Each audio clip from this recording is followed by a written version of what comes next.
Okay, in part two of our From the Ground Up video series about real-time monitoring, we're going to focus on notifications and how to set those up in Bazefield.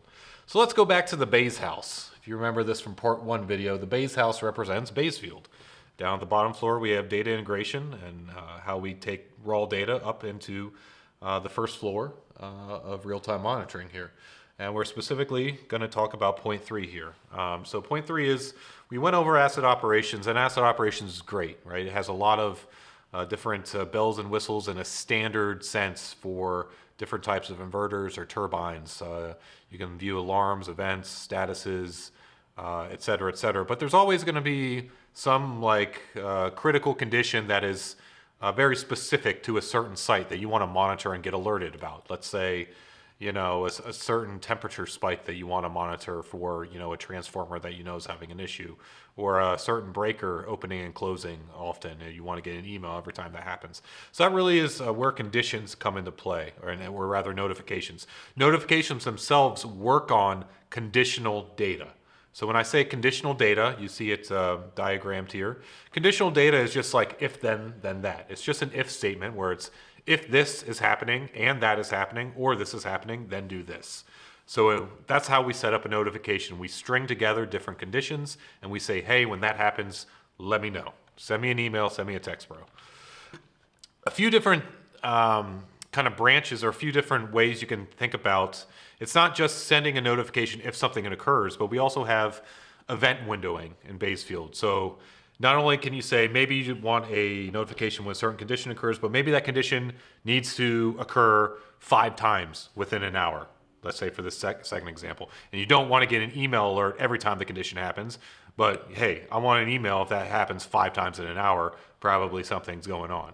So that's one way you can frame it as well. Or you can say, maybe not right away, but I want to get a notification if that condition remains active for a certain period of time.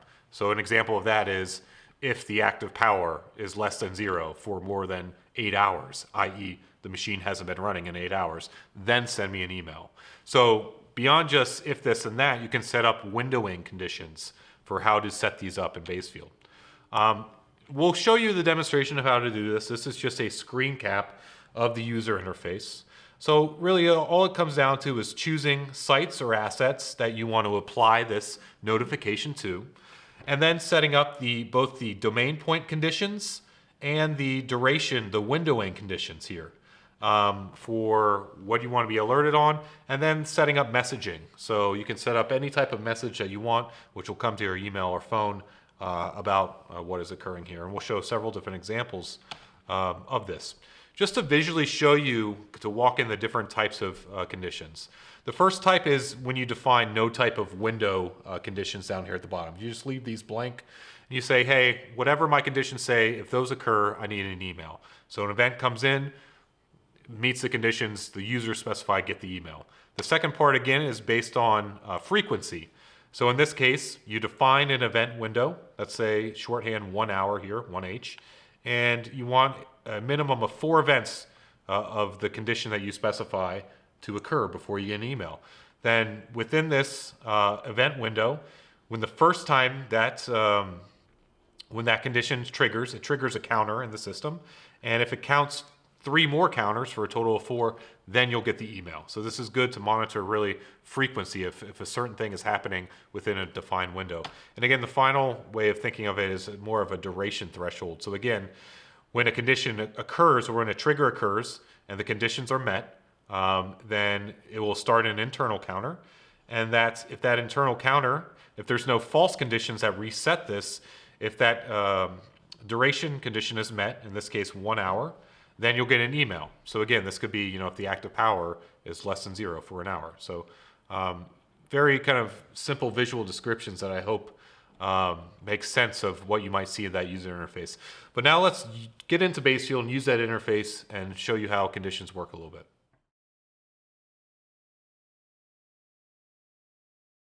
Now that we're in the Bazefield portal, we're going to go over some of the basics of notifications and how to set them up and what the end result is. So notifications, usually they're in your monitoring tool and monitoring notifications, or if you can't find them there, You might have moved them or somebody else. You can just type in notifications in your search bar, and it will take you to the notifications tool. You might see this as blank. There's a lot of different example notifications I've already set up for demonstration purposes. You can also import Excel or export these notifications to templates if you want to quickly bulk import a bunch of different notifications.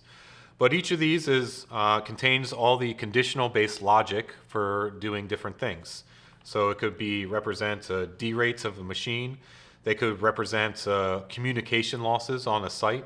They could, on an inverter, represent tracker alerts, whether the controller is tracking set points, or whether a DC side input is low or down on an inverter. So just a flavor of what you can usually do. A lot of customers will usually do this with breakers and trips that occur because they want to be notified when that occurs. To create a new notification, you just go up here. We have scheduled an instant. For this video, we're just going over instant, which I think are a little bit more useful in my opinion anyway. So when I click instant notification, I get a screen here. And let's say I want to set up a simple condition-based notification that monitors either a solar or a wind asset when the power has been below zero for a certain period of time. So again, the first part is to choose the asset. So let's choose one solar site, and let's choose a wind site, and let's just select all the assets that are in those sites. You can see some of the MetMass assets come up too. I'm just going to delete those. So I just want the turbines and I want the inverters here. So here's my asset selection.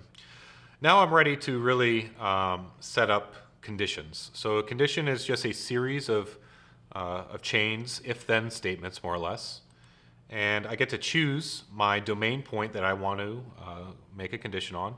And for this example, I'm just going to choose a 10 minutes, or let's use a real-time active power, because that's a point that exists on both models. And I'm going to say when the real-time active power is less than 0, that will trigger my condition. But I want to make sure that, and I have to click trigger notification here.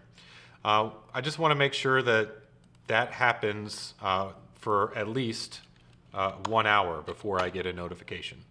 Okay, so in my duration argument, I put 1 hour, and I could say the following assets have been down than 1 hour.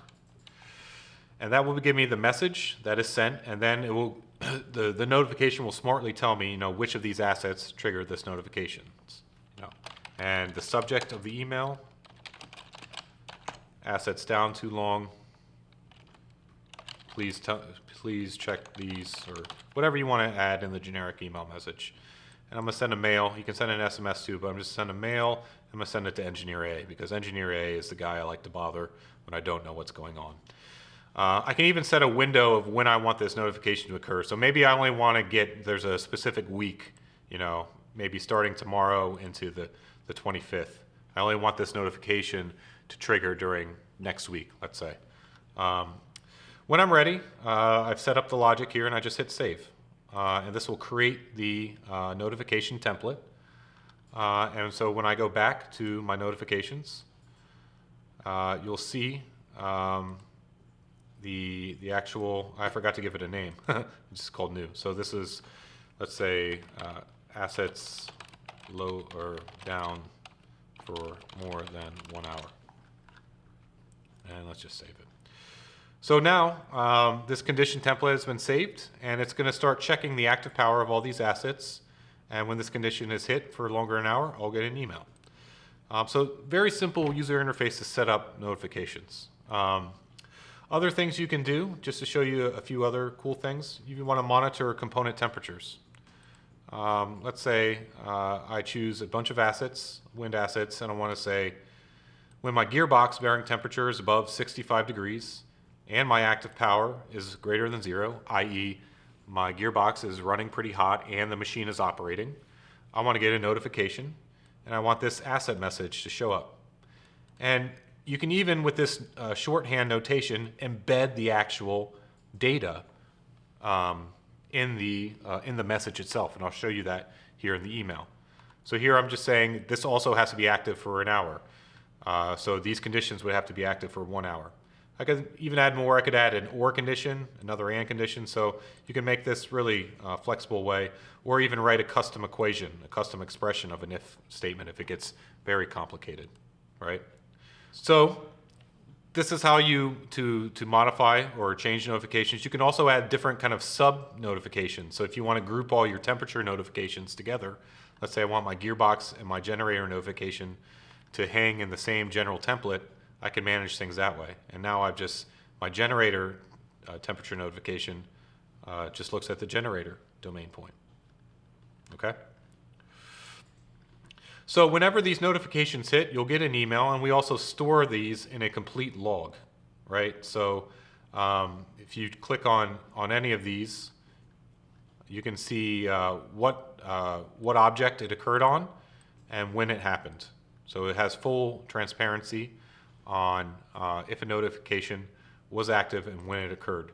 The great thing about that is notifications can be embedded in your widgets. So let's say you wanted to, in your turbine dashboard, you can actually just have an active notifications widget, which will show you any notification that's active for that machine, right? So you can monitor not only just the alarms from your SCADA side, but also if any conditions are physically active at the same time. And at the end of the day, when a notification occurs, I'm just going to get out of this. Remember, I sent one to Engineer A, so Engineer A can just go to his email, his inbox, and he'll just have a notifications from Bazefield email with the name of the notification and the object that created this, or the asset. And you can see that in this notification I embedded the kilowatt because I wanted to tell him what the active power was during this. So it's really as simple as that and as flexible as that. You can create as many notifications as you want, and they become a great way to kind of get that last level of monitoring and condition-driven notifications to help you kind of react to problems in a much faster fashion.